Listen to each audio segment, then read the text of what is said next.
அனைவருக்கும் வணக்கம் அம்மா. இப்போ ஒரு சாமியோடைய அருமையை பற்றி தான் சொல்ல போகிறேன். எந்த மாதிரி சாமி வீட்டில் வைக்கக்கூடாது சொல்ல போகிறேன். வீட்டில் ராமரை வைக்கக்கூடாது. ராமரை வச்சிங்கன்னா வீடு வனம் மாதிரி இருக்கும்னு சொல்லுவாங்க. அதே மாதிரி ஆஞ்சநேயர் வைக்கக்கூடாது. ஆஞ்சநேயர் வைக்கக்கூடாது, கும்பிடக்கூடாது. அதே மாதிரி பார்த்திங்கன்னா வீட்டில் கோவப்படுற சாமி, ஆயுதம் வச்சுருக்கிற சாமி, இந்த மாதிரிலாம் வைக்கக்கூடாது. வச்சோம்னா வீடு எப்போவுமே வன யுத்தமாக தான் இருக்கும். அதே மாதிரி மகாபாரத்தில் வர அந்த குதிரை ஃபோட்டோ அது வைக்கக்கூடாது. வீட்டில் எப்போவுமே யுத்தம் தான் இருக்கும். அமைதி தரக்கூடிய கண்ணன், சாய்பாபா, நம்ம பள்ளிக்கொண்ட பெருமாள், இந்த மாதிரிலாம் தான் வைக்கணும். இப்போ நான் சொல்லித்தர பாருங்கள். என் வீட்டில் என்னென்ன சாமி இருக்குன்னு பாருங்கள். சரஸ்வதி, லக்ஷ்மி, விநாயகர். எப்போவுமே விநாயகர் நடுவில் வரா மாதிரி பாருங்கள் சாமியில். என்னென்னா லக்ஷ்மி, சரஸ்வதி நடுவில் வரா மாதிரி பாருங்கள். எப்போவுமே அமைதி, நிம்மதி கொடுக்கும். இதோ பாருங்கள், புட்லூர் அம்மன், அங்காள பரமேஸ்வரி, மாசமாக இருக்கிறவங்க தெரியுதுங்களா, சகல வரமும் தரவங்க. சாய்பாபா, அமைதி, நிம்மதி தரக்கூடிய ஒரு கண்ணன். கண்ணன் இருந்தாலே எந்த குறையுமே இருக்காது. செல்வம் செழிப்போடு இருக்கலாம். அதே மாதிரி தான் இதோ பாருங்கள், குபேரர். குபேரர் இருக்கிற இடத்துல இருக்கிற சாப்பாடு, நமக்கு போட்டுக்கிற துணி, ஆடைக்கு, நம்ம இருக்கிற இடத்துக்கு குறையவே இல்லாமல் நிறைவாக இருக்கும். சிவனுக்கு கருங்காலி, துளசி மணி இப்படி போட்டு வைங்க. வீட்டுக்கு அமைதி, நிம்மதி, எந்த கஷ்டம் வந்தாலும் தாங்கும், நல்லதே நடக்கும்.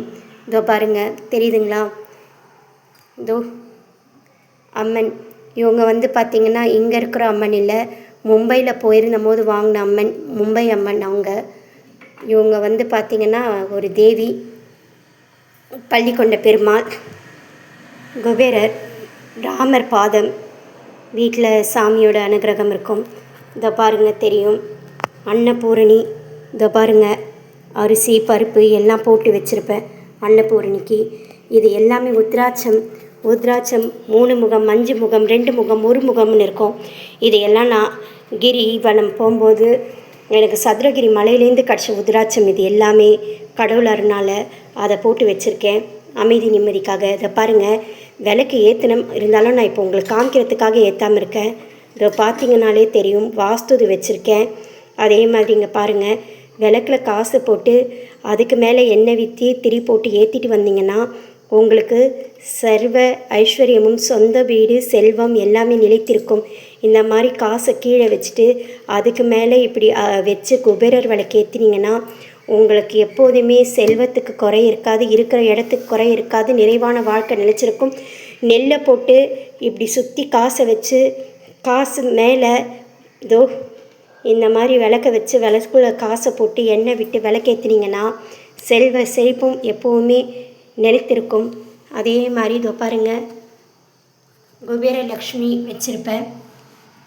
சாப்பாடு, ட்ரெஸ்ஸு, தானம், தானியம், அஷ்ட ஐஸ்வர்யமும் இருக்கும், எந்த குறையுமே இருக்காது. பாருங்கள், சரஸ்வதி, ரமண ஒளி மகரிஷி. இந்த மாதிரி கண்டிப்பாக வீட்டில் ஒரு ரிஷியை வைங்க. வாழ்க்கையில் அமைதி, நிம்மதி, வீட்டில் எந்த கஷ்டம் இருந்தாலும் அமைதி நிலைத்திருக்கும். பாருங்கள், இதோ பைசாவில் வர நம்ம ஷீரடியிலேருந்து பாபா, எப்போதுமே செல்வத்துக்கு குறையே இருக்காது. அனைவருக்கும் நன்றி, வணக்கம்.